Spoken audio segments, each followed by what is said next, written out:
I was not born with this ability to channel. It's something that I developed over quite a long period of time, actually. What for me initially was a journey to learn how to channel became a discovery of the journey of awakening. The invisible realms are like the inverted iceberg. It's far more than we perceive it to be, far, far, far more. And this perception that anything that exists beyond is worth connecting to and has something to offer us is erroneous.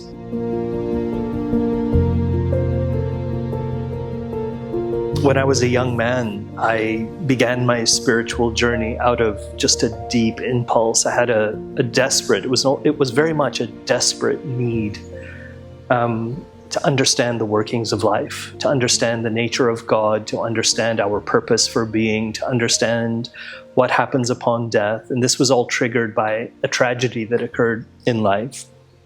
And this, in a very short period of time, led me on a journey lasting several years, but that ultimately led me across the country. I was living in the US at the time, so I went from the Northwest down to the Southeast. And I encountered this incredible woman who was a very gifted channel. And it was in her presence that I really touched the depth of wisdom. And it was just so transparently beyond anything that was of the human intellect, and with such in-depth knowledge that was very personal to me that no one could possibly know, things that I had perhaps never shared. And this was really my first experience, my first true experience of being able to touch that depth of wisdom. And it was from that point, and her name, by the way, was Elmarilla. And it was from that point forward that I had a deep, deep hunger to be able to connect to consciousness, to pure consciousness, to divine consciousness in the way that Elmarilla did. I never experienced her as a teacher, but it was through the instructions that she ultimately did provide me, she and also the consciousness that she channeled, that I learned and understood that my journey, in order to be able to connect as purely as she did, had to begin with a process of healing. Yeah, I mean, your channeling is incredible.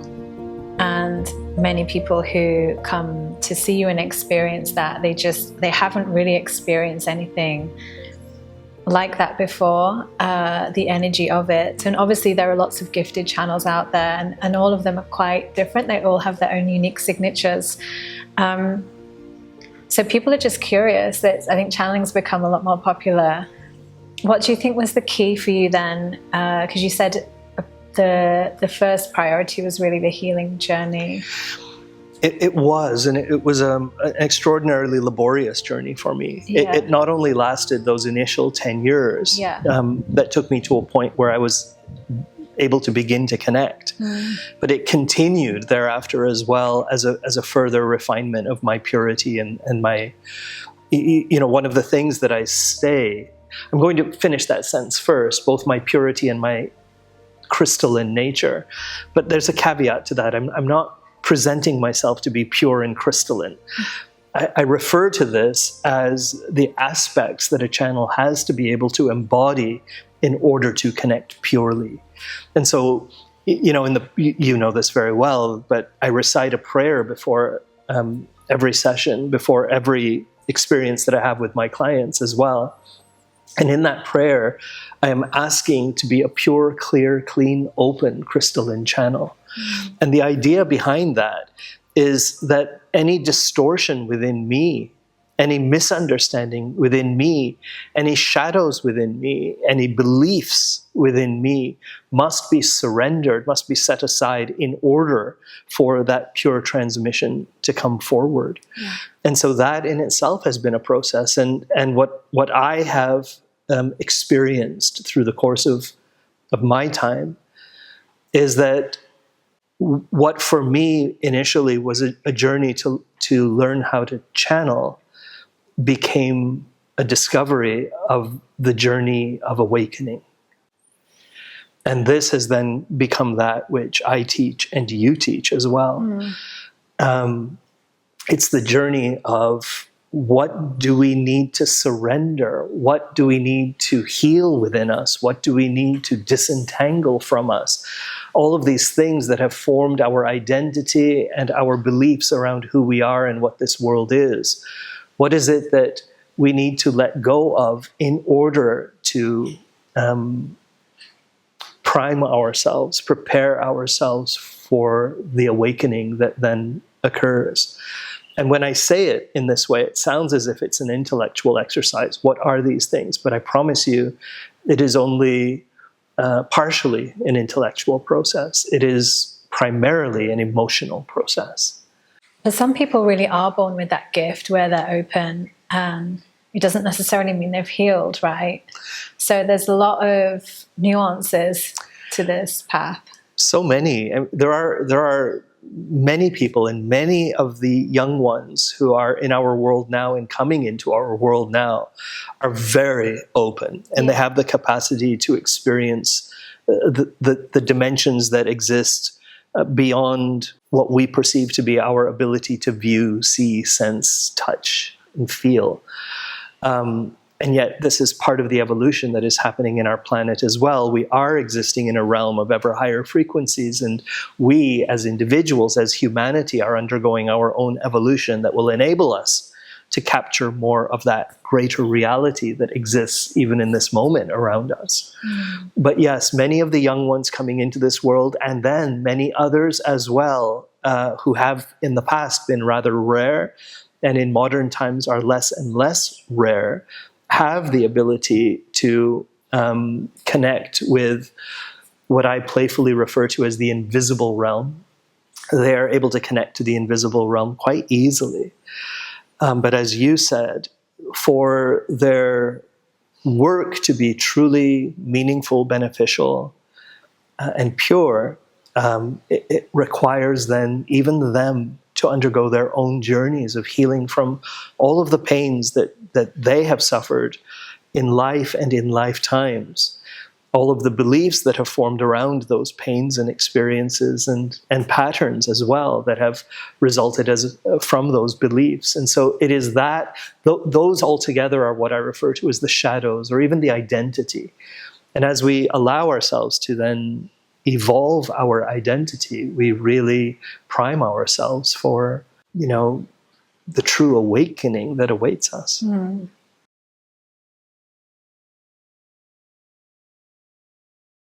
In the invisible realms, you can connect to any vibration, right? So some people might be connecting to all sorts of vibrations and not really understand. Correct. Like what advice would you give to people who really want to channel and they don't know how? Discernment comes first. And this was one of my very early lessons as well, it is an important thing to learn how to discern, to understand, as Joanna said, that the invisible realms are like the inverted iceberg. It's far more than we perceive it to be, far, far, far more.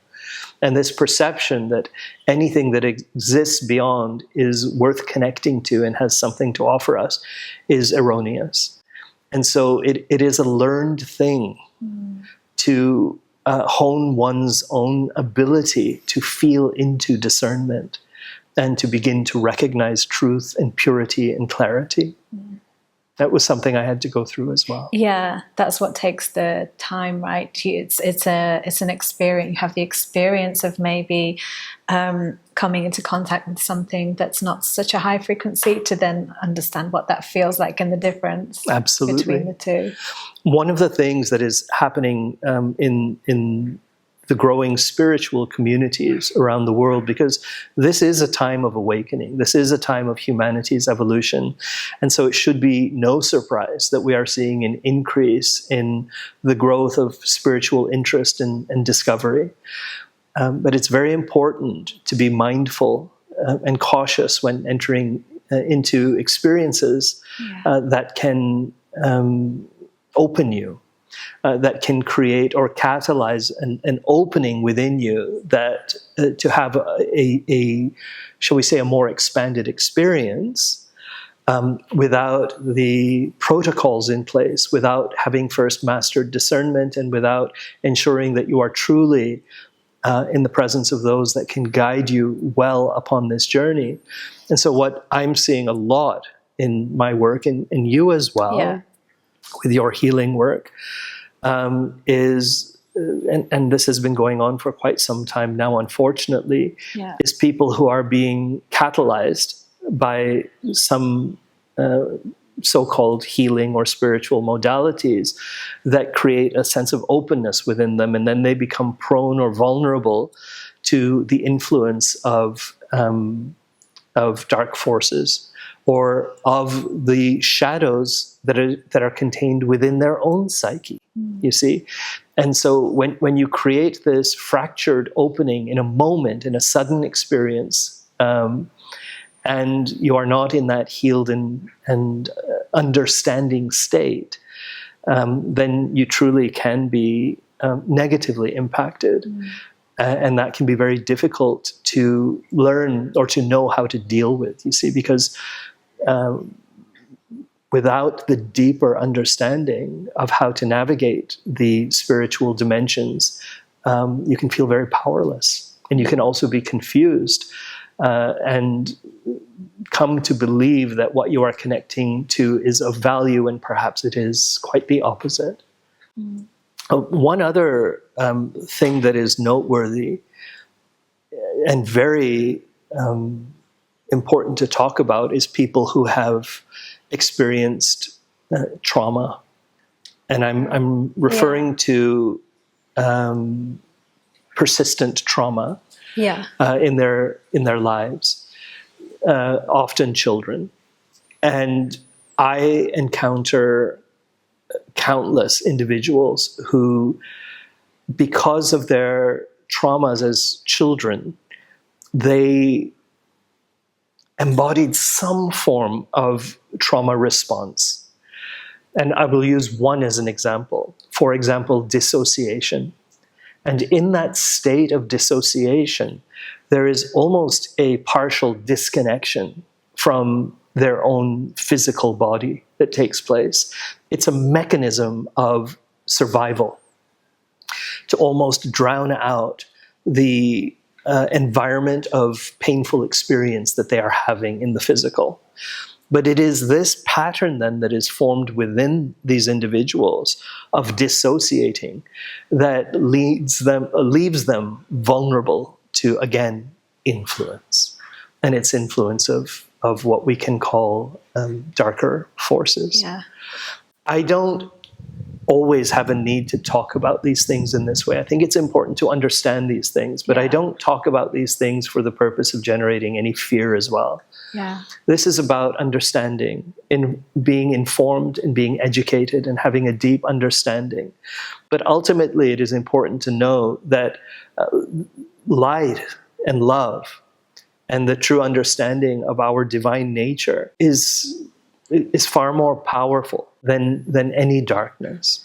And so even when dealing with individuals who have been deeply traumatized, it is in the presence of that constant flow of love that I convey through my work, that you convey through your work, that people are given an opportunity to disentangle from the shadows and the darkness, whether it's what they have come to identify with as part of their identity, or whether it is that which is influencing them from outside, that also in some regard forms a part of their identity.